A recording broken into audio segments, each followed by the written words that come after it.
बच्चे जब खेल-कूद लेते तो ददरी का मेला लगता था, उसमें जाने की बारी आती तो आदमियों का झुंड देखते और कूद-कूद कर चिल्लाते।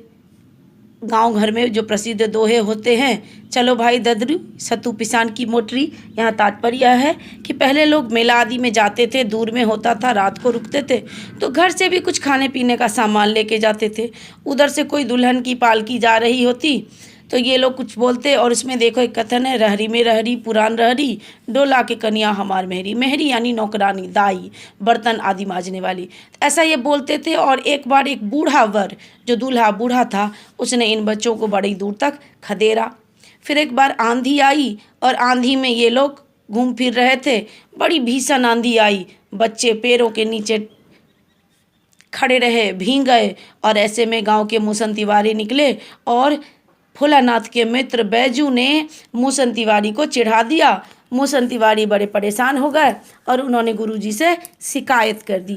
गुरुजी की ने शिकायत सुनी और सब बैजू को पकड़ने दौड़े।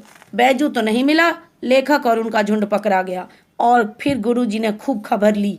गुरुजी ने बच्चों को बहुत पीटा। बाबूजी को खबर मिली, वे गए, किसी तरह गुरुजी से प्रार्थना करके बच्चे को घर ले गए। भोलानाथ पहले तो बहुत रोता रहा, लेकिन जब उसे अपने मित्र मिले तो फिर वो रोना भूल गया और उनके साथ खेत में चला गया। वहाँ सारे बच्चे चिड़िया के पीछे, जो चिड़िया खेत में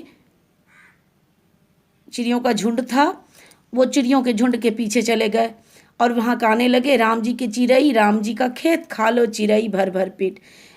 इसमें देखो कि ये बहुत उत्तम कथन है कि ईश्वर ने खेत बनाया और ईश्वर ने ही फसल भी बनाई। पक्षी, सभी जीवों को खाने का अधिकार है, उन्हें खेती करने की ज़रूरत नहीं। फिर ये लोग एक टीले पे चले गए और चूहे के बिल में पानी डालने लगे। चूहा तो नहीं आया, लेकिन गणेश जी के चूहे को बचाने के लिए शिव जी का सांप निकल आया। और लेखक दौड़ते हुए, गिरते पड़ते घर पहुँचे, शरीर लहूलुहान हो गया। और वहाँ से जब भागे तो घर में जाकर माँ की गोद में शरण ली। पिता ने कितना भी लेना चाहा, वो नहीं गए। सांप के डर से कांपते हुए भोलानाथ घर में घुसे तो पिता बरामदे में हुक्का गुड़गुड़ा रहे थे। उन्हें अनसुना करके भोलानाथ ने माँ के आंचल में शरण ली। माँ उनकी दशा देखकर भावुक हो उठी। पिता ने उन्हें अपनी गोद में लाना चाहा, किंतु भोलानाथ ने माँ के आंचल की प्रेम और शांति भरी छाँव न छोड़ी।